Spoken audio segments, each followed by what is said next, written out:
අපේ කාර්යය මොකද්ද? විමර්ශනය කරලා මහා අධිකරණේ නඩු දාන එක. තවත් ලොකු නඩු කීපයක් ඉදිරි සති දෙක තුන තුල වැටේවි. හරිද? නඩු දානවා. හරිද? නේද? ඒකට අපි කරන්න ඕන. අපි මේ වැඩ ඉතා හොඳින් කරමින් යනවා. අපි මේ රටේ සංස්කෘතියක් හදන්න ඕන. කවදා අපරාධ කරත්, කවදා හොරකම කරත්, කවදා හරි දඬුවම ලැබෙනවා කියන සහතිකය මේ රටේ පුරවැසියන්ට අපි ලබා දෙන්න ඕනකම තිබෙනවා. අපේ රට ගොඩනගන්න නම් මොකක්ද ඕන? පුරවැසියන් නීතියට යටත් වෙන්න ඕන. පුරවැසියන් නීතියට බයක් තියෙන්න ඕන. එහෙම තමයි රට දියුණු වෙන්නේ. හැබැයි අපේ රටේ ජනතාව නීතියට යටත්. අපේ රටේ ජනතාව නීතියට බයයි. හැබැයි පාලකයා බය නැහැ. ඒගොල්ලෝ කවදාවත් නීතියට බයක් තිබුණේ නැහැ. ඔයගොල්ලෝ දන්න සාමාන්‍යයෙන් අපි මෝටර් බයික් එකක් පාරට දාන්න ලියාපදිංචි කරලා තියෙනවා. ඒගොල්ලෝ ලොකු වාහන පදිනවා.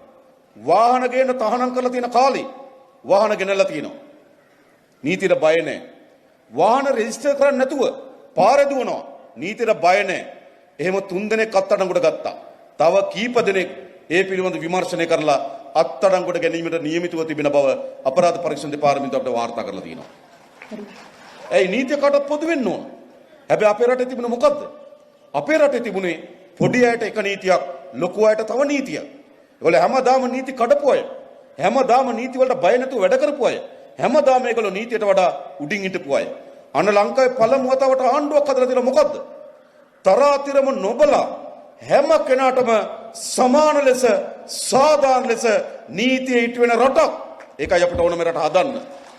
නැත්තම් කවද්ද පොලිසියට බයි පොලිස්පතිතුමා හැංගෙන්නේ? කවදාවත් වෙයිද එහෙම? එහෙම වෙන්නේ නැහැ. ඇයි? ඒගොල්ලෝ බලවත්. ඒගොල්ලෝ බලවත්. ඒගොල්ලෝ නීතිය ක්‍රියාත්මක නැහැ. හැබැයි මේ රටේ නීතිය ක්‍රියාත්මක වෙනවා. මේ වන විටත් මා හැමතුරු දෙකයි ඇමතිවරයයි මේ වෙනකොටත් ඇතුළේ. තව කෙනෙක් හැංගිලා. තවත් නේද? ඉතින් මේ යන ඔක්කොම ඉතා ක්‍රමවත්ව හරිද? ඉතාමත් හොඳින් විමර්ශන කරලා අධිකරණයේදී දඬුවම් ලබා දිය හැකි ආකාරයෙන් නඩු ගොනු කිරීම තමයි නීතිපති දෙපාර්තමේන්තුව අපරාධ පරීක්ෂණ දෙපාර්තමේන්තුව අල්ලස් සෝදූසින් බට පැවරලා තියෙන්නේ. අද ඒ පිළිබඳව විශාල විශ්වාසයක් ජනතාවයේ ගොඩ නැගිලා තිබෙනවා. පහුගියදා අල්ලස් කොමිසමේ නීතිඥවරිය අධිකරණයට ගියාට පස්සේ මෙහි ඌව මහමතුමා ගැන ගොනු කරපු නඩුවට ගියපලාවේදී විනිසුරුතුමා ඇහුවා ඇයි මේ නඩුවට මෙහෙම අධිකරණයට ඉදිරිපත් කරන්න අවුරුදු 10ක් ඇයි ගියේ කියලා ඇහුවා. 10කට කලින් කේස් එකක් ඒක. ඇයි අවුරුදු 10ක් ගියේ කියලා ඇහුවා. එතකොට අල්ලස් කොමිසමේ නීතිඥතුමිය කිව්වා අවුරුදු 10 මිටියේ මේගොල්ලෝ කියලා. එනේ ඒගොල්ලෝ 10 හිටපින්ද තමයි ඒගොල්ලෝ එළියේ හිටියේ. ඒ කියන්නේ මොකද ඒගොල්ලෝ නීතිය ක්‍රියාත්මක වෙන්නේ නැහැ. ඒගොල්ලෝ නීතිය හදනවා, ඒගොල්ලෝ නීති කඩනවා, ඒගොල්ලෝ නීතියෙන් හැංගෙනවා. හැබැයි අද ඒ වබේ. තව උතුරුමැද මහමැත ගැන ගියා. ගියපලා දෙතුමාගේ නීතිඥ මහතුරු අධිකරණයේදී කිව්වා මේ පිළිබඳ ලිහිල් දඬුවමක් ලබා දෙන්න කියලා නඩුකාරතුමාගෙන් ඉල්ලුවා. නඩුකාරතුමා කිව්වා අනුරාධපුරයේ දුප්පත් පළාතක් විශාල ජනතාවට පීඩාවට පත් වෙලා මේ වචනම නෙවෙයි මේ අදහස කිව්වා. වෙලා තියෙනවා. ජනතා වාර්ථිකයෙන් විශාල බැටකෑවක්. මේ වගේ ඒවට අඩු දඬුවම් නෙවෙයි දෙන්න ඕන වැඩිම දඬුවම දෙන්න කියලා ලක්ෂ 28 අවුරුදු 16ක් කරගියා. නීතිය විශ්වාස නැද්ද? විශ්වාසයි. එතෙන්ට ඇවිල්ලා තියෙනවා. නීතිපති දෙපාර්තමේන්තුව නිලධාරී තාමත් දක්ෂ නිලධාරීන් ගිහිල්ලා අධිකරණ හමුවේ පෙනී හිටලා මේ කාර්යයන් ඉටු කරමින් තිබෙනවා. එනිසා අපි විශ්වාස තබන කවරක් කෙරෙහිද? ආයතන කෙරෙහි විමර්ශන කරන්න ඕන අපරාධ පරීක්ෂණ දෙපාර්තමේන්තුව අපි ඒක ක්‍රමානුකූලව යහපත් ආකාරයෙන් ගොඩනගලා තියෙනවා. විමර්ශන වලට සහාය දෙන්න ඕන නීතිපති දෙපාර්තමේන්තුව අපි ගොඩනගමින් තිබෙනවා. නිසා මේ ආයතන ඉතා හොඳින් ගොඩනැගුණොත් මේ අපරාධකරුවන් නීති හමුවට කැඳවිය හැකියි.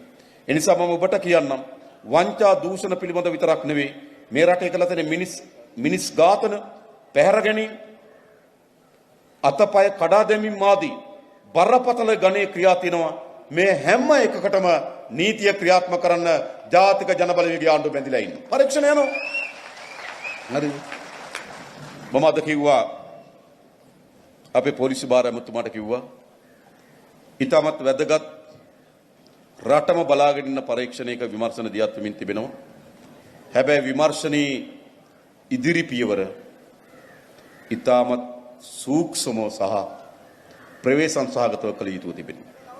ඒ නිසා සමහර ඒවා ඔයගොල්ලන්ට දැම්ම දැනගන්න ලැබෙන්නේ නැති වේවි.